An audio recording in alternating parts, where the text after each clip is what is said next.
Levy returned to Shagan like a superhero in the evening, saw the girl curled up on the terrace, thinking the drawing board could save the day. Everyone knows it. When girls cry, what they really want is a big bear hug. Annie immediately said, "If only you could fly over right now." "This girl is bold." Levy was stunned, realizing the chasm was hundreds of meters wide. He couldn't teleport, but needed the spirit of "if you don't succeed, die trying." Seeing Senior's messages on the wall, Levy felt inspired, vowing to cross the chasm. Next day, she went to the warehouse, armed a rocket, ready to blast her path to friendship. After some simple modifications, she pushed a bundle of ropes outside, and Tyler on the watchtower thought, "I must be in a sci-fi movie." Levy pulled the trigger, and the rocket with a rope shot across, as if giving the chasm a slick slide, landing perfectly on the other side.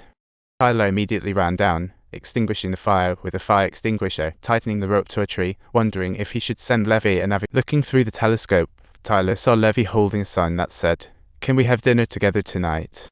Tyler took a deep breath, heart racing. Levy shaved, casually picking wildflowers. With her meager belongings, she arrived at the rope, secured her harness, and like a hurricane, charged toward the other side, gliding down the rope. But the chasm was too wide. She stopped mid-air. Weird howls echoed from deep within, like a concert. Levy hung onto the rope for dear life and finally made it to the other side. Tyler greeted her joyfully, and they took a selfie in the lookout tower. Sipping drinks and chatting, Levy brought up an interesting question. "Did you know I sit over there every day? Can you return my face to me?"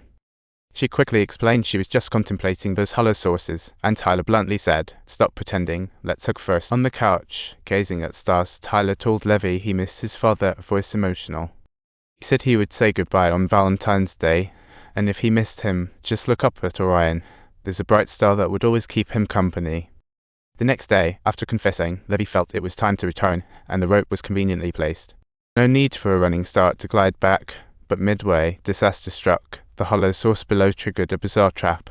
Hearing a thunderous crash, Levy's heart raced like crazy.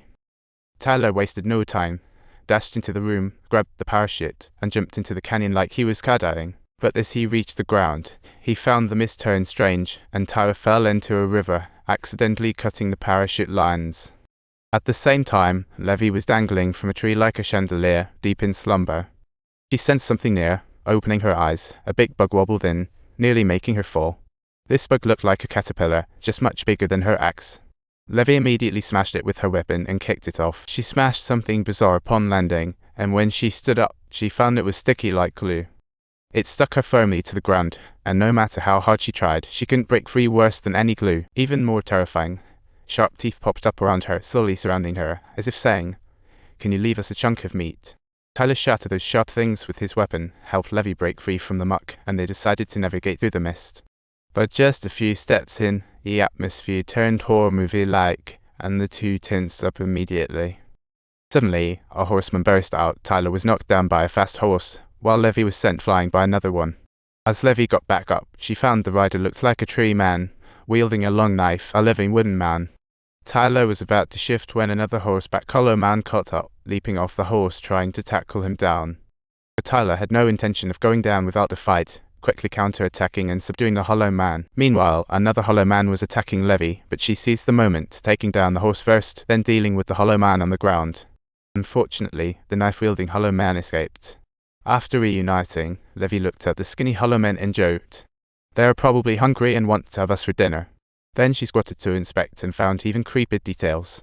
These hollow men wore uniforms from the 1940s, just as Gould said, when a battalion of 2,500 vanished entirely. Logically, they should have turned to dust long ago, yet their uniforms remained, and as they moved forward, things got even scarier. The trees morphed into the shapes of human bones, and looking around, it was a forest made entirely of skulls. Their faces were twisted in agony, as if silently narrating unimaginable pain. Not long after, they stumbled upon a construction area. The ground was filled with cracks as if it had been through an earthquake. Terrifying vines climbed the buildings, and eerie howls echoed around. To stay safe, they hurried into a nearby church, but the scene inside was even scarier. The pews were filled with human skeletons. Outside was different. Levy found they chose to end their lives, heart-wrenching. When Tyler looked up at the church ceiling, a spider-like creature suddenly awakened and swooped down towards them. Then, a horde of skull monsters came alive, crashing toward them like a tidal wave. Though both were seasoned veterans from the battlefield of booze, it wasn't a sustainable plan. Tyler decisively made a call. He blew open a window with explosives, and they sprinted forward, finally reaching the cliff wall, but the howls grew louder. They had to hide in a canyon tunnel, sealing off the entrance, and continued exploring inside, only to find even more shocking. All around were bizarre vines, and the research lab was filled with various grotesque human remains, colorful and disturbing. Shortly, Tyler unexpectedly discovered a crucial tape. This could possibly uncover the truth of what transpired. If you enjoy our story, don't forget to hit the subscribe button and join our adventure family.